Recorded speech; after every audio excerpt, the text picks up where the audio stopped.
هلو، ازيكم يا حلوين؟ يا رب تكونوا بخير. طبعا بقى الترند وصل، كيكة احمد الزامل. طبعا الترند ده انتشر بشكل كبير خالص والناس كلها جربته، فحبيت ان انا اعمله معاكم واجربه واقول لكم رأيي فيه. هو فعلا ترند حلو جدا، طعمها حلو، سهلة سريعة، مش بتاخد مننا اي وقت، يعني في 10 دقايق نكون حضرناها. وده شكلها من جوه، كنت حابة ان انا اوريكم شكل الطبقات من جوه عامل ازاي.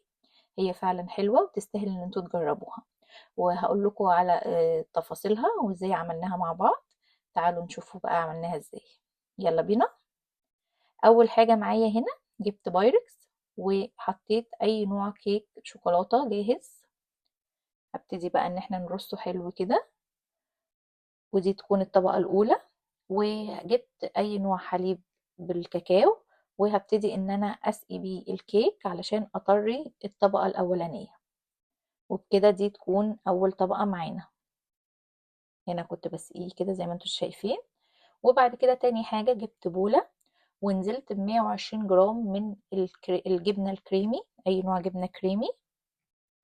وهحط عليهم نص كوباية من كريمة الحلويات، وكيس من الكريم جانتيه.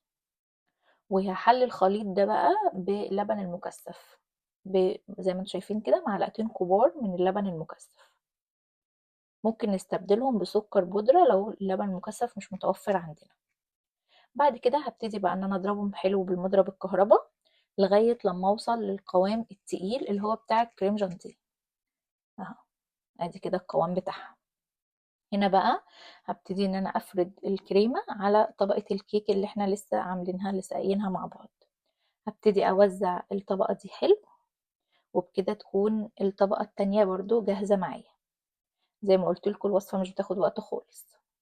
جبت بقى هنا اي نوع شوكولاتة خام، وحطيت عليهم ربع كوباية من الكريمة اللباني، وهبتدي ان انا اسيحهم. هنا انا كنت مسيحتهم في الميكروويف، زي ما تحبوا ممكن تسيحوهم على حمام مية. وبكده تكون تالت خطوة معايا جاهزة. هنزل بيهم بقى على خليط الكريمة اللي احنا لسه عاملينه. هوزع الشوكولاتة حلو كده اهو. وهسيب شوية من الخليط ده وهقول لكم هنعمل بيه ايه. هنا بقى كنت بفرد الطبقة التالتة كويس، لازم نفردها حلو.